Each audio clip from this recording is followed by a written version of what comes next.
Sudah standby. Oke, selamat sore semuanya. Sore, Pak. Saya ingin menjelaskan dulu yang topik kita yang terakhir itu. Masih ada sedikit lagi sebenarnya yang mau saya sampaikan. Hanya saya tahu bahwa topik saya yang baru ini penting untuk saya sampaikan. Jadi kalau saya sambung yang tadi, saya khawatir ini nggak saya jadi sampaikan. Jadi untuk itu, yang kurang tadi itu sedikit, saya akan sampaikan nanti lebih detail di ibadah minggu-minggu ke depan. Jadi kalian bisa minta MP3-nya. Minta MP3-nya, oke? Supaya saya bisa masuk ke topik yang baru, sekalipun di topik ini sebenarnya saya perlu 2 sesi, tapi kita tinggal 1 sesi. Maka 1 sesi yang terakhir akan saya bagikan bulan 12. Cek. Bulan turun lagi. Mungkin yang lebih kita pentingkan rekamannya aja ya. Cek tes.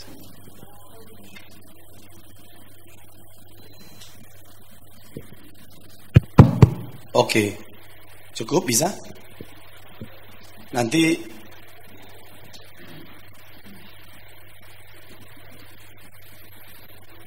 oke.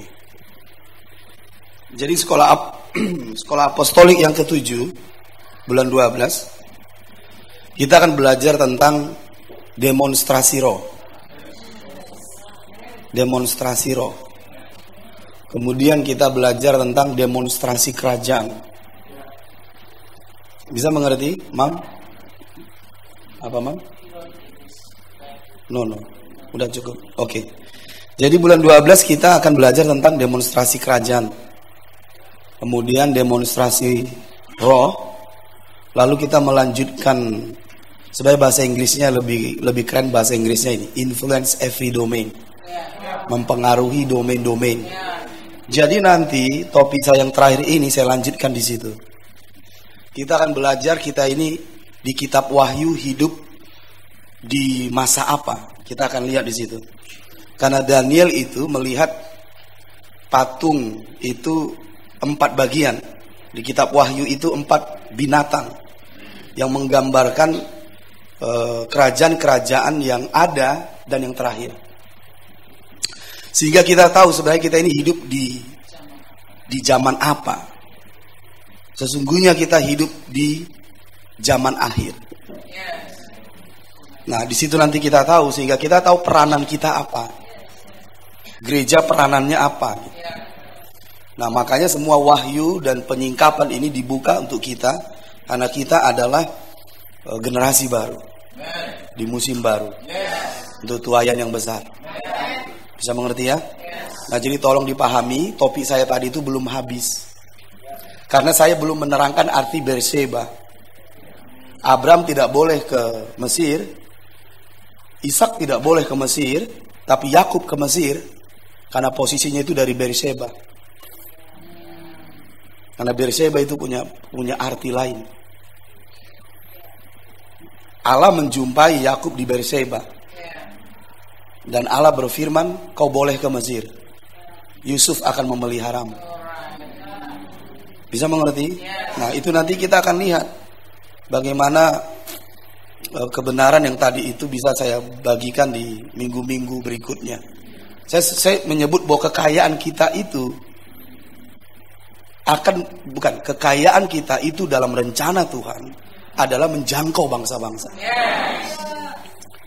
Itu makanya tidak mungkin kita tidak diberkati. Tidak mungkin. Bahkan Allah bersumpah loh untuk meneguhkan ikat janjinya. Bahkan dia memberikan kita kekuatan untuk membuat kekayaan. Kalau kita terapkan prinsip firman, Tuhan di belakang firmannya. Karena dia bukan manusia sehingga dia berdusta. Kalau kita bisalah berdusta, dia nggak mungkin berdusta. Itu sebabnya dia akan menjaga firmannya, membackup firmannya, dan menyatakan firman. Bisa mengerti maksud saya? Jadi saya akan sambung ke topik yang baru. Saya berharap kalian siap. Topik yang baru berbeda dari yang tadi, tapi ada kaitannya ya. Saya perlu stamina roh. Saya perlu kapasitas roh yang tidak overload, tapi ada yang kosong. Bisa? Kalau enggak kita pulang aja. Kita bahasa roh, haleluya, terimalah berkat Tuhan, lalu pulang. Atau masih siap kapasitasnya? Oke, ini kondisi ruangan kita juga AC-nya tidak full. Ya nggak apa-apa, kita kurangi juga yes amennya ya. Karena kalau udah makin mengerikan yes amennya, keringat kita pun. Oke. Ya tapi kaulah papa, jangan dorong-dorong kami. Oke. Saya tidak dorong-dorong supaya jangan terlalu bersemangat ya. Kalau nggak dorong-dorong kami biasa aja pun, biasa aja. Baik, setuju ya? Oke, baik. Nah, buatlah judulnya di situ, berdampak. Bagaimana berdampak di domain-domain. Kata domain-domain ini tidak akan asing bagi kita, nanti saya akan jelaskan. Karena ini ada di kitab Wahyu. Ada di kitab Wahyu. Domain-domain atau sering disebut marketplace, bagian-bagian marketplace. Makanya semua kita ini harus bergerak ke marketplace. Apakah ibu rumah tangga marketplace juga? Iya, itu bagian dari marketplace. Jadi tidak ada kita di sini yang tidak punya bagian. Tidak ada yang tidak punya bagian. Kita harus tahu bagian kita dalam kerajaan. Harus kita tahu. Pelajar juga itu punya bagian dalam domain-domain. Punya bagian dalam kerajaan. Sudah dibuat judulnya? Jangan jadi dingin kali pula ya.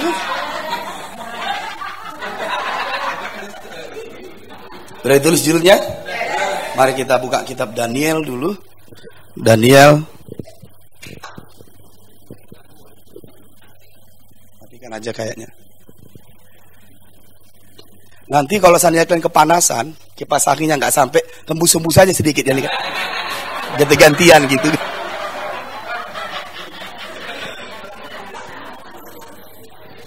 Cek tes. Oke, nggak apa-apa bang. Gini aja bang. Kita biar fokus bang. Oke. Berdampak di domain-domain. Mari kita buka Kisah 2:3-5. Kisah para Rasul. Oh Daniel. Sebelum Daniel kita buka dulu Kisah para Rasul. Kisah para Rasul. Pasal 2 ayat 35. Kita harus tahu tujuan gereja itu apa. Tujuan gereja kita harus tahu apa. Dari Kisah 2:35 sebenarnya. Oke, sudah sampai? Lihat ya. Duduklah di sebelah kananku. Ini adalah perkataan Bapa pada Yesus. Karena Yesus sudah selesai pekerjaannya. Dia hidup, dia mati, dia bangkit, lalu duduk di sebelah kanan Allah. Apakah karena Yesus sudah selesai, maka pekerjaan Tuhan selesai di bumi? Tidak.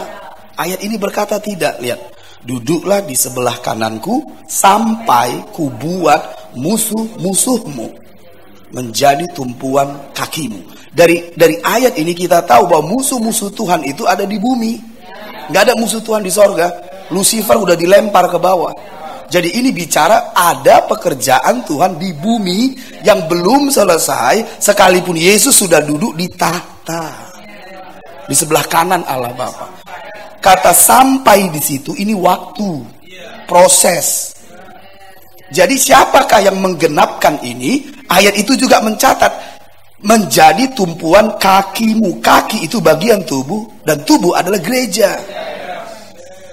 Jadi tugas gereja itu membuat musuh-musuh Tuhan menjadi tumpuan kakinya. Gereja dan Bapa dan Roh Kudus bekerja di muka bumi. Dari mana saya tahu? Dari sini ayatnya berkata, Bapa yang berkata sampai kubuat musuhmu, berarti Bapa yang bekerja. Di bawah kakimu berarti gereja. Dan Bapa mencurahkan Roh Kudus, berarti Roh Kudus di bumi.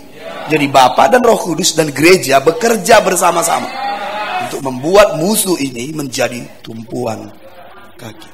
Jadi kita harus mengerti tujuan selanjutnya setelah Yesus duduk di takhta untuk membuat musuh-musuh ini menjadi tumpuan kaki. Barulah Yesus datang. Kisah para Rasul 3:21. Yesus tidak datang dengan banyaknya doa kita. Yesus tidak datang dengan lagu-lagu kita. Sekalipun lagu kita, datanglah Yesus, datanglah Yesus. Datanglah Yesus Tuhanku, buat musuh-musuhku jadi tumpuan kakimu baru aku datang. Itu katanya. Jadi bukan karena doa, bukan karena lagu-lagu, musuh ini harus menjadi tumpuan kaki. Ini tugas kita. Oke? Kisah 3:21. Ya kita bisa paham agenda Tuhan itu apa ya. Oke? Masih bisa mengikuti saya? Kisah 3:21. Lihat di situ. Kristus itu harus tinggal di sorga. Betul kan? Tinggal dia duduk di sebelah kanan Bapa. Kristus itu harus tinggal di sorga sampai waktu pemulihan segala sesuatu. Sampai semua musuh-musuh ini menjadi tumpuan kaki. Seperti yang difirmankan Allah dengan perantara nabi-nabinya yang kudus di zaman dahulu. Sampai itu terjadi baru dia turun. Baru dia datang. Kita menyambutnya di awan-awan. Tapi sebelum itu, yuk kita buat tugas ini menjadi tergenapi. Kalau tidak, Yesus di sorga saja. Makanya kita bisa mempercepat kedatangan Tuhan. Karena ini menjadi tanggung jawab kita. Kita bisa mempercepat kedatangan Tuhan ketika kita bekerja bersama Roh, bersama Bapa sesungguh-sungguhnya. Bisa mengerti? Itulah sebabnya di sekolah apostolik 1, 2, 3, 4, 5 kemarin kita sudah tahu apa itu musuh Tuhan. Jangan hanya mengutip ayat ini tapi nggak tahu musuh-musuh Tuhan. Kita pikirnya saudara kita musuh kita. Kita tumbuhi, kita tendang, kita sifat. Ada berapa musuh-musuh Tuhan? Ada 5 musuh Tuhan. Musuh Tuhan yang pertama adalah keinginan daging, keinginan mata, dan keangkuhan. Ini sekolah apostolik 2 kita sudah jelaskan bagaimana mengalahkannya. Komplit itu ada MP3-nya. Dengar kembali. Musuh Tuhan yang kedua adalah saudara palsu. Karena Paulus berkata jauhi mereka. Jauhi mereka. Ingat di situ juga ada MP3-nya, komplit di situ. Yang ketiga, iblis dan para pengikutnya. Oke, bagaimana kita mengalahkan iblis, setan dan para pengikutnya juga ada di situ. Yang keempat, sistem dunia. Ini yang kita sebut Babel. Dan musuh yang kelima adalah maut. Nah, siapa yang menerima janji dari Allah pertama sekali? Kalau musuhmu diserahkan Tuhan, Abraham. Jadi sebenarnya musuh-musuh ini bisa kita kalahkan kalau kita hidup dalam ikat janji. Semua musuh-musuh Tuhan ini hanya bisa ditaklukkan oleh gereja yang masuk di level ikat janji. Makanya tidak peduli berapapun jumlah jemaat itu. Kalau dia belum masuk di level ini, kita hanya datang beribadah dengan jumlah yang banyak, tapi impact-nya ke domain, ke kota, ke bangsa itu tidak bisa komplit masuk. Karena janji itu bagi Abraham dan bagi keturunannya yang hidup di level ini. Bisa mengerti? Kita akan mengalahkan musuh-musuh. Amin. Nah, sekarang kita mau lebih memfokuskan dulu di musuh yang keempat, yaitu sistem dunia. Ambil nomor 4-nya, musuh sistem dunia. Babel. Sistem dunia itu apa? Marketplace itu apa? Karena semua orang ada di marketplace sekarang. Bisa mengerti?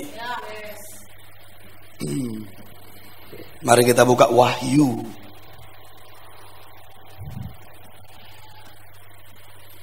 Wahyu pasal 17.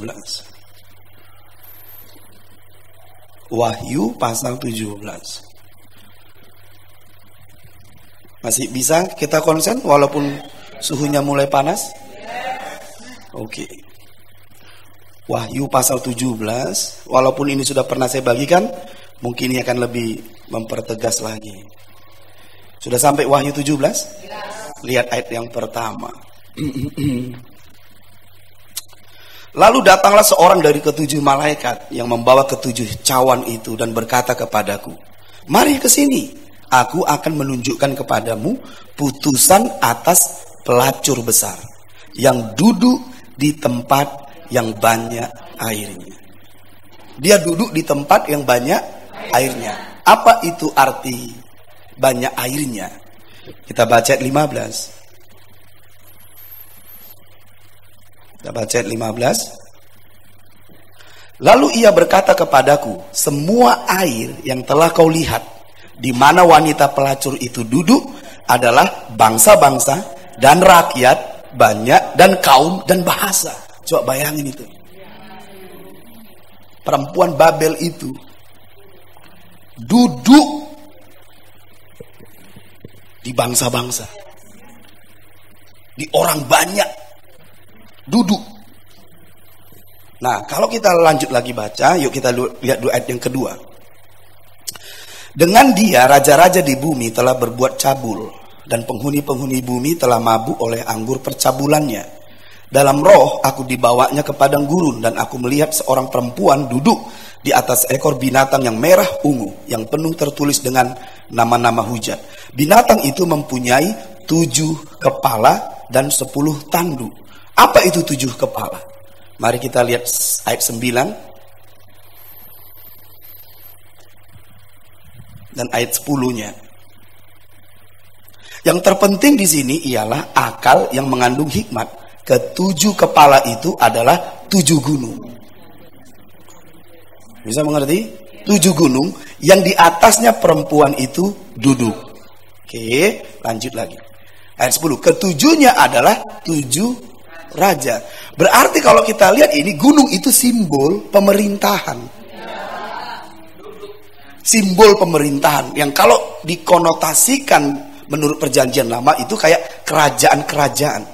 Makanya ini bisa disimbolkan dengan 7 kerajaan di Israel, di tanah Kanaan. Bisa mengerti?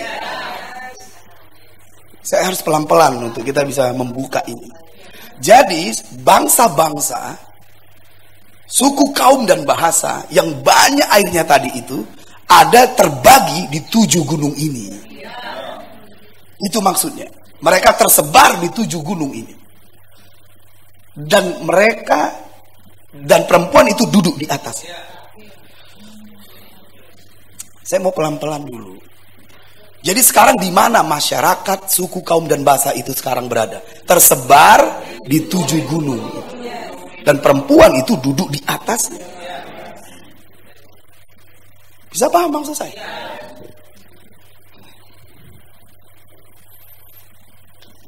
Ayat yang ke-9 coba kita baca lagi. Saya mau pelan-pelan karena ini gereja sedang masuk ini ke domain-domain yang ada. Yang penting di sini ialah akal yang mengandung hikmat. Ke-7 kepala itu adalah 7 gunung. Ini simbol sebenarnya. Yang di atasnya perempuan itu duduk. Oke, 7 gunung. Ke-7-nya adalah juga 7 raja. Berarti gunung itu simbol pemerintahan. Di mana di dalam pemerintahan itu kan ada orang-orang. Ada sistem, ada hukum. Nah, karena sekarang ini tidak ada istilah kerajaan. Ini diistilahkan sekarang domain-domain. Domain-domain apa? Nanti kita lihat dulu. Mari kita buka dulu Yesaya pasal yang kedua. Yesaya pasal yang kedua. Yesaya pasal yang kedua. Kita lihat dulu di situ. Ayat yang pertama. Siap? Firman yang dinyatakan kepada Yesaya bin Amos tentang Yehuda dan Yerusalem akan terjadi pada hari-hari yang terakhir. Gunung tempat rumah Tuhan akan berdiri tegak di hulu gunung-gunung dan menjulang tinggi di atas bukit-bukit. Segala bangsa akan berduyun-duyun ke sana. Kemana? Ke gunung Tuhan. Dari mana? Dari gunung-gunung tadi. Ngerti Mas?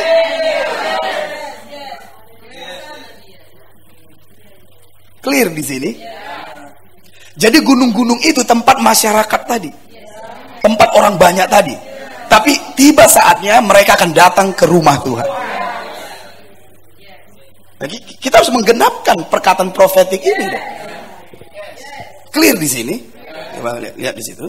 Yang kedua, akan terjadi pada hari-hari yang terakhir, gunung tempat rumah Tuhan akan berdiri tegak di hulu gunung-gunung.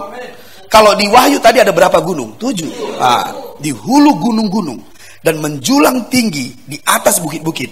Segala bangsa akan berduyun-duyun ke sana. Itu yang dari gunung-gunung tadi, yang diduduki perempuan itu, di tempat yang banyak airnya itu. Clear? Ayat yang ketiga. Dan banyak suku bangsa akan pergi serta berkata, mari kita naik ke gunung Tuhan, ke rumah Allah Yakub, supaya ia mengajar kita tentang jalan-jalannya, dan supaya kita berjalan menempuhnya.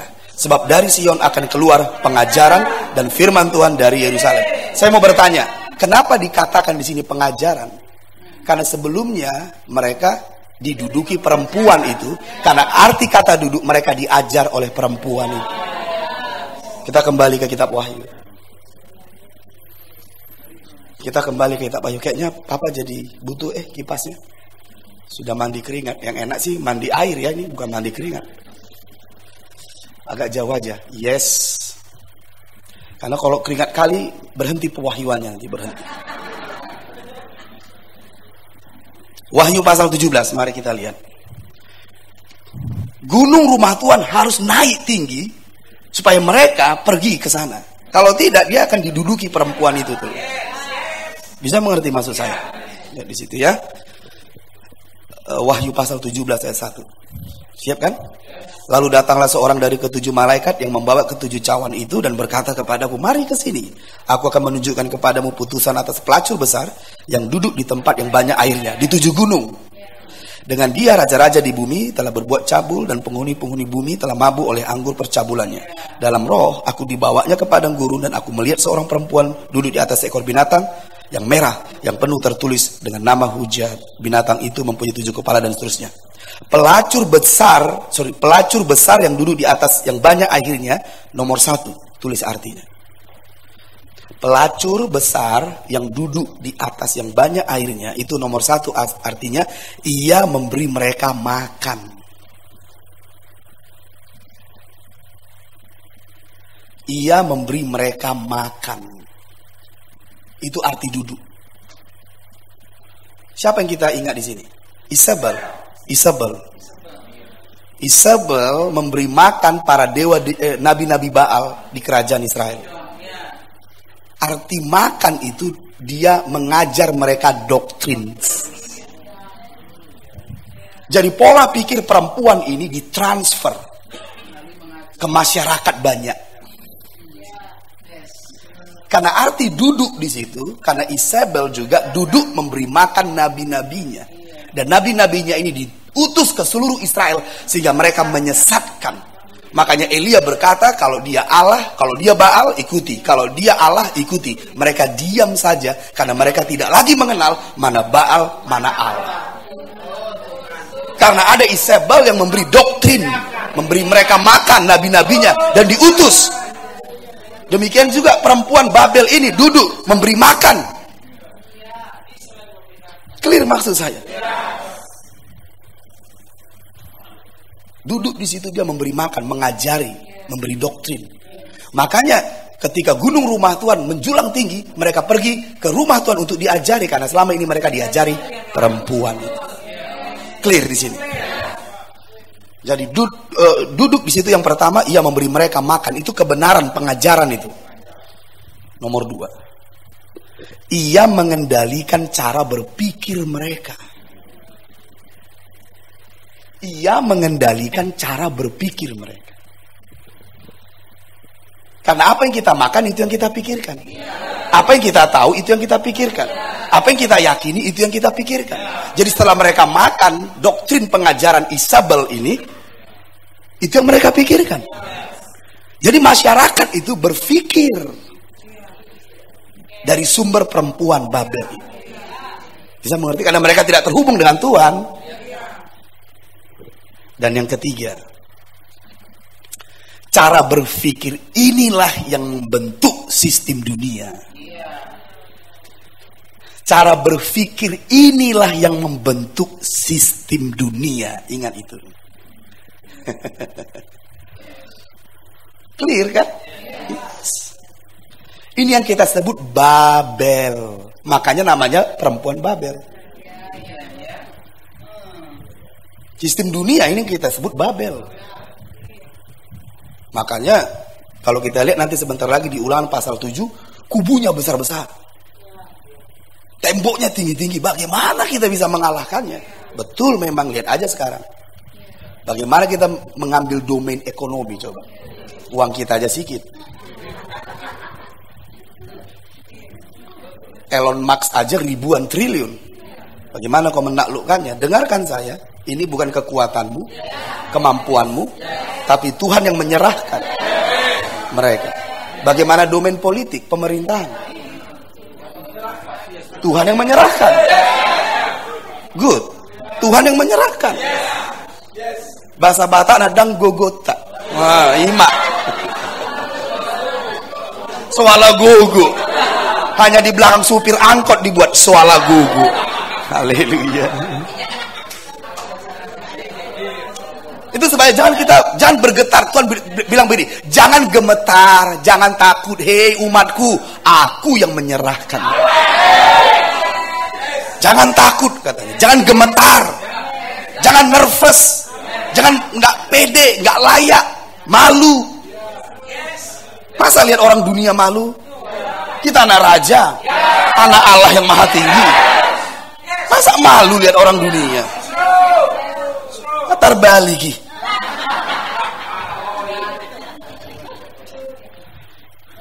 Jangan hanya nyanyi aja, aku anak raja, engkau anak raja, kita semua anak raja.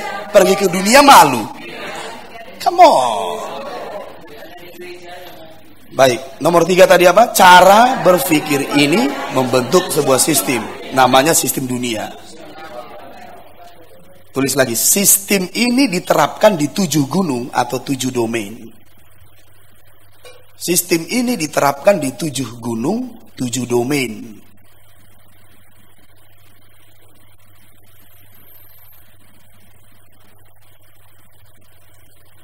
Oke, siap? Nomor 4. Bukan, tadi itu sambungan nomor 3. Oke, sekarang nomor 4. Di dalam sistem ini, banyak orang-orang pilihan jatuh menjadi korban, bahkan murtad dari imannya. Kita baca tadi kan, mabuk dengan cawan orang pilihan. Saya baca ulang. Oke, saya ulangi ya. Nomor 4. Di dalam sistem ini, banyak orang-orang pilihan jatuh menjadi korban, bahkan murtad dari imannya. Tadi kita baca kan? Makanya kita harus tahu ini strategi perempuan ini. Kalau kita ke marketplace, hati-hati loh kalian ke marketplace kalau tidak mengerti kebenaran ini. Hati kita nanti kita nggak tahu kita menyembah Mammon atau Yesus. Kita diperbudak atau kita sedang hidup dalam misi. Nggak tahu kita. Tapi kalau kita tahu, kita diutus, kita melakukan misi ke dunia sana, kita akan jadi pemenang. Yes, kita jadi pemenang.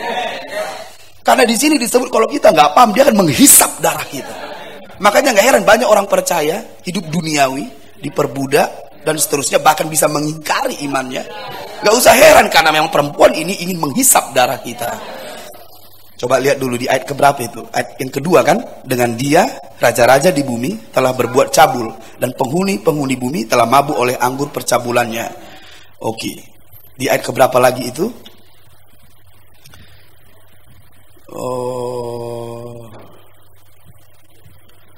Ini ayat 6. Dan aku melihat perempuan itu mabuk oleh darah orang-orang kudus. Bayangin itu. Dan darah saksi-saksi Yesus. Jangan bayangkan darah ini orang kudusnya martir, bukan. Darah itu kehidupannya. Kehidupan orang percaya itu dihisapnya gitu. Bisa paham maksud saya? Dan aku melihat perempuan itu mabuk oleh darah orang-orang kudus dan darah saksi-saksi Yesus. Dan ketika aku melihatnya, aku sangat heran dan seterusnya. Itulah tujuan perempuan ini. Untuk menghisap darah kita, menjauhkan kita dari Tuhan, menghancurkan hidup kita. Karena kita karena kita hidup di sistem dunia. Katakan sistem dunia. Itu kayak net, kayak jaring. Jadi perempuan Babel ini seperti menjaring manusia dengan sistem dunia. Nah, kalau kita tidak mengerti kebenarannya, kita terjaring. Kita dibelenggu, diikat, diperbudak. Gitu dia. Ada amin? Oke. Nah, sekarang kita ke Ulangan pasal 7. Ulangan pasal 7. setengah jam lagi baru kita selesai. Boleh ya? Nanti kita sambung bulan 12. Jangan khawatir, bulan 12 pasti ada. Yesus belum datang, percayalah, saudara. Masih ada bulan 12. Jadi siapkan liburmu, siapkan dananya supaya kita bisa berjumpa lagi. Amin. Nah, lihat di situ Ulangan pasal 7. Sudah sampai? Ulangan pasal 7 ayat 1. Apabila Tuhan Allahmu telah membawa engkau ke dalam negeri, kemana engkau masuk untuk mendudukinya, dan ia telah menghalau banyak bangsa-bangsa dari depanmu. Kan Tuhan kan? Tuhan yang menghalau, Tuhan yang membawa masuk. Ingat itu. Yakni orang Het, orang Girgasi, orang Amori, orang Kanaan, orang Feris, orang Hewi, dan orang Yebus. Hitung berapa banyak? 7. Kenapa ini menjadi analoginya? Karena tanah Kanaan tanah perjanjian. Indonesia negeri warisan. Jadi di sini dia tersebar musuh-musuh itu di 7 gunung itu. Bisa mengerti maksud saya? Jadi tulis di situ orang Het melambangkan domain media. Het itu domain media. Het domain media. Apa contohnya media? Elektronik, TV, internet, surat kabar. Itu semua namanya media. Coba lihat berapa banyak orang bisa terpengaruh dengan media, terbohongi dengan media, dengan hoax-hoax, terperangkap. Coba bayangin. Karena perempuan Babel itu duduk di atasnya. Makanya jangan kalian berpikir bahwa media itu begitu saja. Tidak, perempuan Babel itu di situ. TV, internet, surat kabar, banyaklah itu. Semua yang disebut media. Nah, perempuan itu duduk di situ. Kalau media ini kita tidak taklukkan, bukan kebenaran yang kita apa itu istilahnya? Sampaikan, justru perempuan ini nanti yang menyampaikannya. Sehingga masyarakat tetap terbodohi gitu. Bisa paham? Orang Girgasi. Orang Girgasi ini artinya domain pemerintahan. Orang Girgasi itu domain pemerintahan, politik, militer, hakim, apa itu, judikatif, eksekutif, legislatif, itu semua domain pemerintahan. Kita harus masuk ke domain pemerintahan. Misalnya kayak judikatif, coba peradilan kita banyak mafia. Apalagi judikatif kita di DPR. Legislatif, eksekutif di pemerintahan, presiden, menteri dan seterusnya. So, banyak kali korupsi dan semua di situ hal-hal yang tidak baik. Coba bagaimana kau mengalahkannya? Enggak cukup hanya doa. Kita harus mengubah hukum, undang-undang, makanya kita harus naik ke sana. Tahu Yusuf dari Arimatea? Siapa itu Yusuf dari Arimatea? Yang memberikan kuburan kepada Yesus. Itu anggota DPR. Majelis tinggi di Israel itu. Makanya dia dikasih Pilatus minta kuburan karena dia orang terhormat. Coba orang kiri, mana dikasih Pilatus? Pilatus, sini mayat Yesus. Mana diizinkan kau masuk? Karena Pilatus itu hakim saat itu di situ. Mana bisa kita masuk kalau kita tidak punya bed nama anggota DPR? Jadi biarlah kita orang strategik ada di pemerintahan, di judikatif, eksekutif, legislatif, jadi gubernur, jadi bupati, jadi ayo masuki sana. Kelak kau akan menjadi bupati kah, wali kota kah? Terapkan nilai kerajaan di situ. Itu pun termasuk memberitakan Injil kerajaan. Karena transformasi bangsa-bangsa bagian dari ekspansi kerajaan Allah. Gereja harus masuk ke situ. Makanya saya berdoa supaya kau menjadi jenderal, wali kota, DPR, DPRD. Itu namanya domain pemerintahan. Gereja harus masuk ke situ. Dengarkan, saya akan mengajari kalian nanti bahasa-bahasanya. pola pikirnya. Karena kalau kita tidak paham pola pikirnya, kita nggak bisa mengalahkan. Karena di situ disebut dengan hikmat dan akal budi, kau bisa mengalahkan. Karena dengan hikmatlah Daniel mengalahkan Nebukadnezar. Bisa mengerti? Dan hikmat itu adalah hal-hal yang dari roh. Makanya kita nggak hidup dalam roh. Itu fondasinya. Makanya sesi 1, sesi 2 saya mengajari kita di sini hidup dalam roh, membangun manusia roh, bergerak dalam karunia roh, supaya kita bisa mengakses mudah hal-hal yang dari roh, supaya perempuan Babel itu kita tendang dari gunung itu. Oke, jangan terlalu nanti jadi berkeringat kita. Ya, jangan pancing kami, Papa. Oke. Jangan pancing kami. Jadi kita harus masuk ke sini, bisa mengerti? Jadi kita harus masuk ke sini, domain Girgasi, amin. Nah, sekarang domain orang Amori. Nah, orang Amori itu adalah domain pendidikan.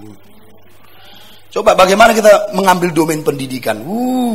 Ngeri loh sekarang. Dari mahasiswa, SMA, SMP, SD, TK, ada kejuruan, ada lagi sekarang apa itu istilahnya itu, BRIN ya, BRIN, BRIN, BRIN ya. Banyaklah itu. Saya pun nggak terlalu memahaminya. Saya hanya mengerti bahasa kasdimnya aja, domain pendidikan ini. Tapi jenis-jenisnya saya nggak mengikuti lagi sekarang. Tapi bagaimana kita menaklukkannya itu terlalu besar. Tapi Tuhan yang menyerahkan. Kita harus mengikuti pola Tuhan aja. Tahu kalian mau dengarkan nubuatan? Enggak, serius. Mau mendengarkan nubuatan?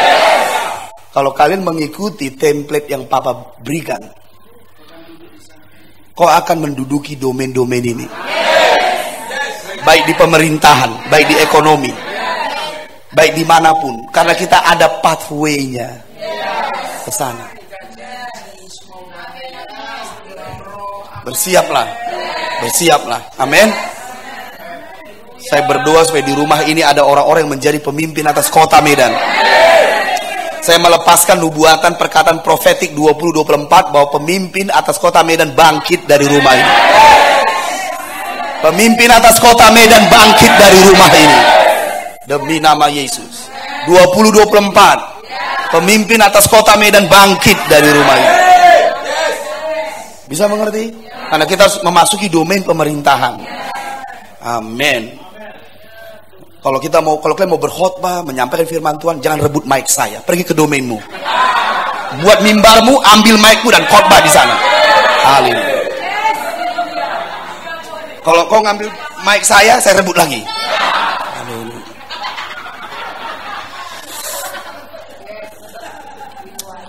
Domain orang Amori tadi apa? Pendidikan. Orang Kanaan. Orang Kanaan itu domain ekonomi. Ekonomi lagi. Ini bicara tentang keuangan, bisnis, banyaklah itu. Orang Feris itu domain agama. Domain agama. Orang Hewi itu domain hiburan, sport. Hiburan, sport, aktor, aktris, perfilman, semua di situ. Orang Hewi lah itu. Hiburan, sport, aktor, aktris, apalagi perfilman ya, entertain, ada di situ semua. Namanya orang Hewi. Dan yang ketujuh orang Yebus itu adalah domain keluarga. Domain keluarga.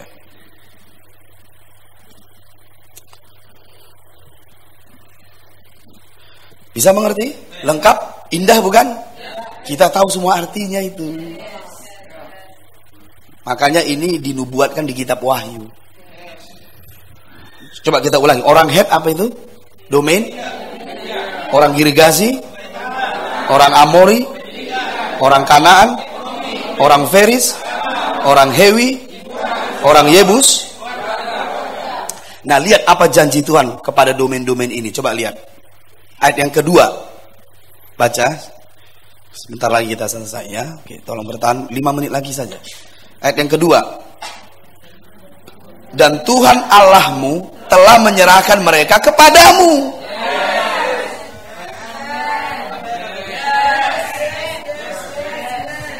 Siapa yang menyerahkan mereka kepadamu?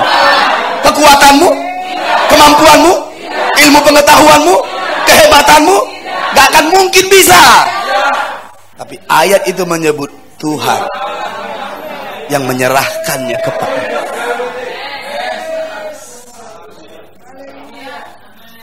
Kalau Tuhan yang menyerahkan, ya easy lah. Apa susahnya buat Tuhan? Dengan firman-Nya seluruh bumi bisa jadi.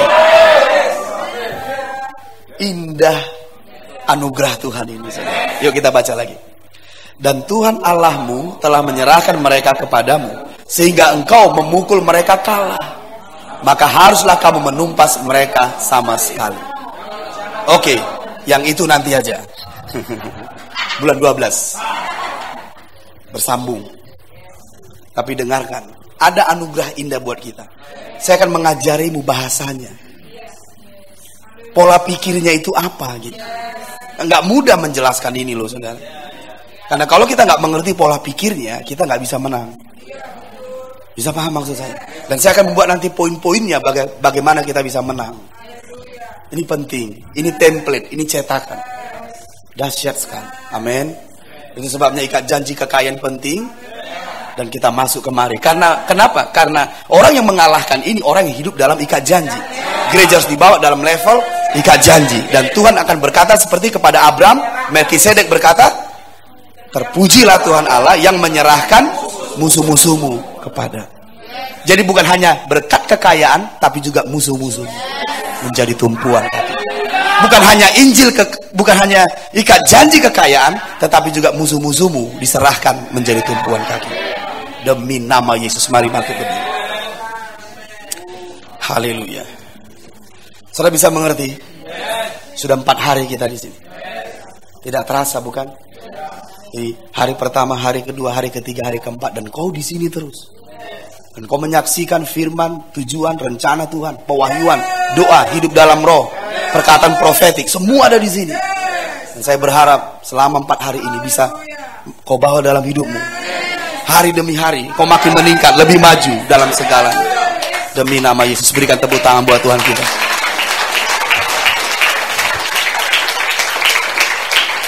Oke. Bagaimana kalian diberkati? Amen. Kalian puas? Yes. Amin. Bulan 12 kita akan ada sekolah apostolik 3 hari. Bukan 4 hari. Karena saya menemukan di bulan 12 nggak ada libur. Karena tanggal 25 justru jatuh hari Minggu. Semua tanggal hitam. Hitam mengerikan loh. Tapi dari kegelapan Tuhan memanggil terang. Dari kegelapan Tuhan memanggil terang dan berfirmanlah jadilah terang. Maka terang itu jadi.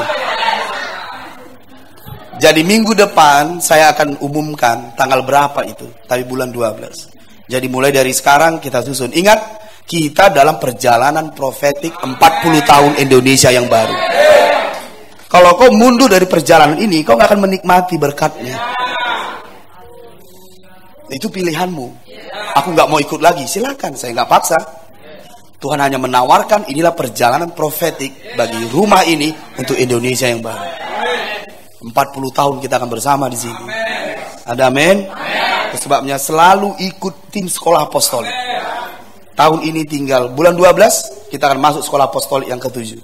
Ini sampai 12 yaitu 2024. Bisa mengerti? Ini sampai sekolah apostolik 12 angka pemerintahan. Itu sebabnya ini akan makin hebat, pewahyuannya makin hebat, pekerjaan rohnya makin hebat. Siapa di sini yang sudah ikut sekolah apostolik 1 sampai sekolah apostolik 5 non-stop coba? Nah, kalian menyaksikan grade-nya bertambah? Grade-nya bertambah? Karena perjalanan itu bukan di tempat, tapi perjalanan itu makin jauh. Artinya makin bertambah. Perjalanan yang benar, takaran rohnya itu bertambah. Level imannya bertambah. Kehidupan rohnya bertambah. Dan kalian menyaksikan ini bertambah. Orang-orang yang ikut bertambah. Kekayaannya bertambah. Promosinya bertambah. Amin 2 kali. Sebabnya mari khususkan waktumu.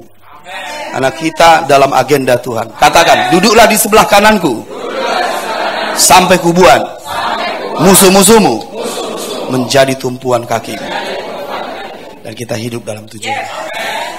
Sekarang sebelum saya tutup dan saya memberkati kalian, mari salam dulu 10 orang, tapi peluk dia, kalau keringat salam pun boleh, dan katakan sampai jumpa bulan 12. Engkau partnerku dalam destiny, bilang.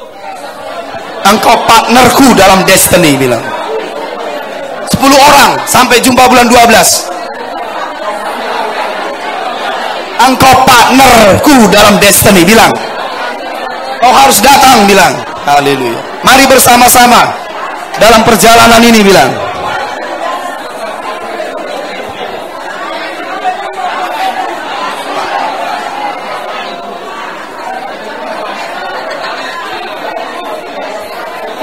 Salam dia, katakan engkau partnerku dalam destiny. Engkau harus datang bulan 12. 10 orang kasih salam.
All right.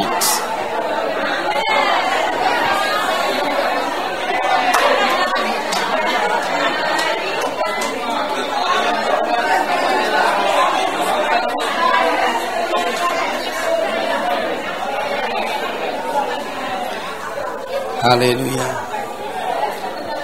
Kita satu perjalanan.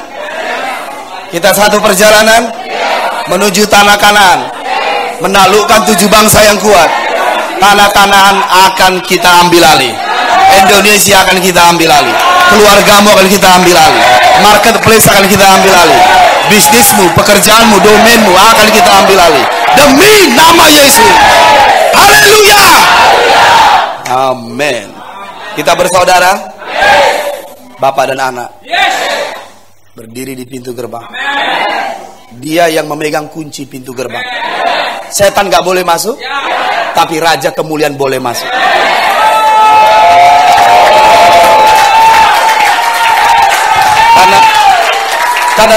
Karena firman Tuhan menyebut, terangkatlah pintu gerbang supaya Raja Kemuliaan masuk. Yang pegang kunci pintu gerbang adalah Bapak dan anak. Setan gak boleh masuk, sakit penyakit gak boleh masuk, kemiskinan gak boleh masuk, setan pengikutnya tidak boleh masuk, tapi Raja Kemuliaan boleh masuk. Haleluya. Haleluya.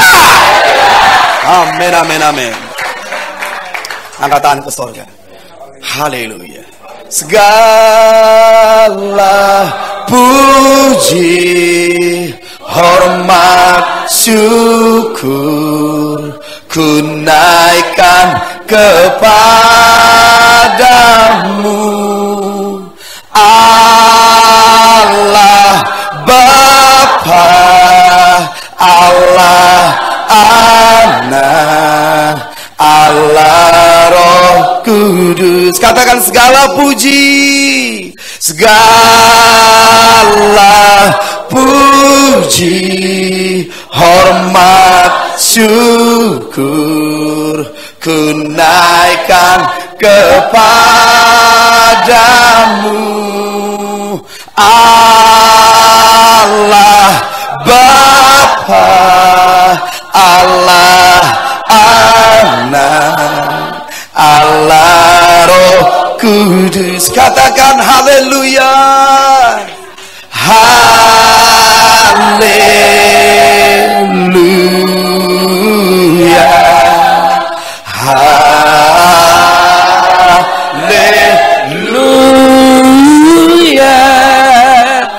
haleluya.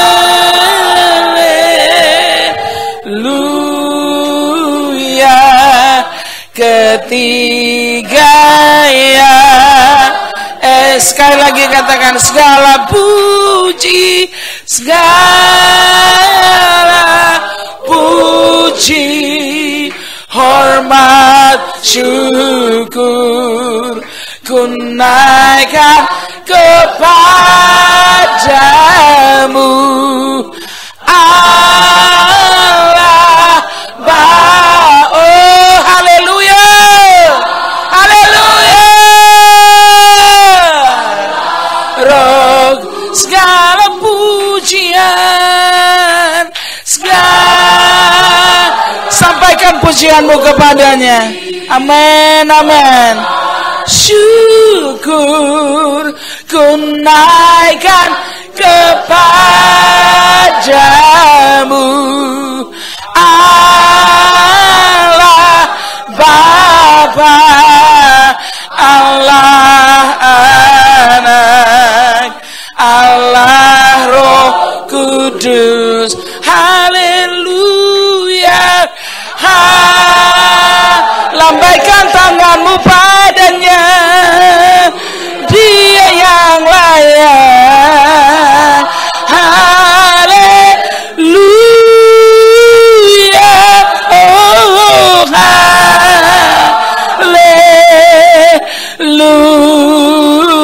Ketiga yang esa, yang esa, haleluya. Bagimu Tuhan, kemuliaan Tuhan. Haleluya, haleluya. Oh God, oh God, oh God, Jesus. Ya esa, ketiga yang esa, ketiga yang esa, ketiga yang esa, ketiga yang esa. Haleluya, haleluya, haleluya. Katakan haleluya. Amin Tuhan. Segala puji, segala hormat, segala kemuliaan bagimu. Firman-Mu berkata bahwa firman yang keluar dari mulut-Mu tidak pernah kembali dengan sia-sia. Dia akan berhasil pada setiap apa yang Kau suruhkan. Itu terjadi atas kami semua. Hidup di dalam roh menjadi gaya hidup kami. Ikat janji menjadi gaya hidup kami. Menaklukkan domain menjadi kuasa dalam hidup kami. Kami akan menaklukkan domain demi domain. Di mana kami berada di dalam nama Tuhan Yesus Kristus. Setiap firman yang kami dengar tidak kembali dengan sia-sia, membentuk hidup kami, mengatur ulang hidup kami, menata ulang hidup kami, membalikkan arah hidup kami, menetapkan hidup kami bagi tujuan Engkau. Setiap firman yang kami dengar, kami deklarasikan, itu akan berbuah dan menjadi tuaian, menjadi berbuah dan tuaian. Tidak ada firman yang kami dengar yang gugur ke tanah. Tidak ada firman yang kami dengar abort. Tidak ada firman yang kami dengar gugur ke tanah. Tetapi semua perkataan yang kami dengar menjadi daging. Semua perkataan yang kami dengar menjadi daging. Terlihat. Terlihat. Terlihat. Dalam nama Tuhan Yesus Kristus. Kami adalah orang-orang yang mampu menerima benih. Kami orang-orang yang mampu menjaga benih. Kami orang-orang yang memelihara benih.